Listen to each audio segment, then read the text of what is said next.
स्त्री अपने मन में क्या चाहती है, सबसे ज्यादा सीख देने वाली बातें। जय श्री कृष्ण मित्रों, स्वागत है आप सभी दर्शकों का मेरे दर्पण ज्ञान यूट्यूब चैनल में। दोस्तों, इस वीडियो में बताई गई सभी बातें बहुत ही ज्ञानवर्धक हैं और शिक्षाप्रद भी हैं। अर्थात ये कहानी हमारे जीवन में बहुत ही बड़ी सीख देने वाली है। तो दोस्तों, कहते हैं स्त्री की चाहत का आज तक कोई पता नहीं लगा पाया कि वो स्त्री चाहती क्या है और वह करना क्या चाहती है। स्त्री का कितने समय मन बदल जाए और क्या करने लगे, ये आज तक कोई नहीं जान पाया। बड़े बड़े विद्वान, महर्षि, तपस्वी, बड़े योगी और बड़े ही भोगी आज तक स्त्री का पता नहीं लगा पाया कि वो आखिर अपने मन में चाहती क्या है। और स्त्री के चरित्र का पता लगाते लगाते दुनिया से अलविदा हो गए। अर्थात स्त्री का, उसकी चाहत और उसकी चरित्र का आज तक पता नहीं लगा पाया। एक विद्वान ने अपने श्लोक में कहा है कि त्रिया चरित्र पुरुषस्य भाग्य दैवो न जाने न कुटुंब मनुष्य, यानी स्त्री के चरित्र का और पुरुष के भाग्य का देवता भी पता नहीं लगा पाए तो इंसान की बात ही क्या है। दोस्तों, स्त्री की चरित्रहीन का पता एक राजा महाराज भर्तृ हुए थे। उन्होंने स्त्री के चरित्र का पता लगाने की कोशिश की थी। एक बार जंगल में छिप कर के अपनी स्त्री के लिए अपने मृत्यु की सूचना भिजवाई थी। कहा था अपने सैनिकों से, जाओ मेरे मरने की खबर मेरी रानी को दे देना और उससे कहना कि महाराज जंगल में मर चुके हैं। यह सब सुनकर वो रानी इधर मर गई। तब राजा ने आकर के अपनी रानी को एक संत के द्वारा जीवित करवाया। फिर वो ही भर्तृ एक दिन राजा को धोखा दे गई। इधर स्त्री की चाहत और उसके चरित्र के बारे में आज तक कोई नहीं जान पाया। दोस्तों, किसी शहर में एक राजा रहते थे।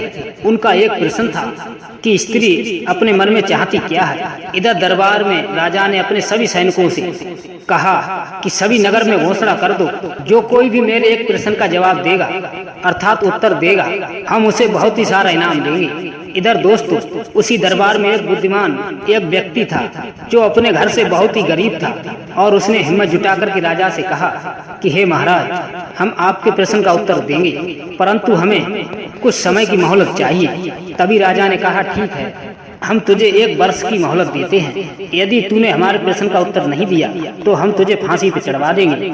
इधर दोस्तों, वो व्यक्ति राजा से आज्ञा लेने के बाद अपने घर लौट आया और प्रश्न के उत्तर की तलाश में घर से चल पड़ा और कई ब्राह्मणों के पास पहुंचा। अर्थात उसे प्रश्न का सही जवाब नहीं मिला। एक बार निराश होकर घर को वापस एक जंगल के रास्ते लौट के आ रहा था और मन में सोच रहा था, अब तो राजा मुझे फांसी लगवा ही देगा। दोस्तों, तभी उसे जंगल में एक चुड़ैल मिली। उधर चुड़ैल को देखकर घबराने लगा तो चुड़ैल ने कहा, घबराइए मत, मैं तुम्हें उदास देखकर तुम्हारे पास आई हूँ। और वह चुड़ैल पूछने लगी, क्या कारण है जिससे तुम उदास हो। तभी वो गरीब व्यक्ति कहने लगा, मैं एक प्रश्न की तलाश में घूम रहा हूँ। यदि मुझे प्रश्न का सही उत्तर नहीं मिला तो राजा साहब हमें फांसी लगवा देंगे। तभी वो चुड़ैल कहने लगे, बताओ क्या प्रश्न है तुम्हारा। तो वह गरीब व्यक्ति कहने लगा कि मेरा प्रश्न है कि एक स्त्री चाहती क्या है। यह सब राजा पूछना चाहते हैं और इसका उत्तर चाहते हैं। यह सब सुनकर चुड़ैल कहने लगे, हम तुम्हारे प्रश्न का उत्तर तो बता देंगे, अर्थात तुम्हें मेरे साथ विवाह करना होगा। तो बताओ, यह सब तुम्हें मंजूर है।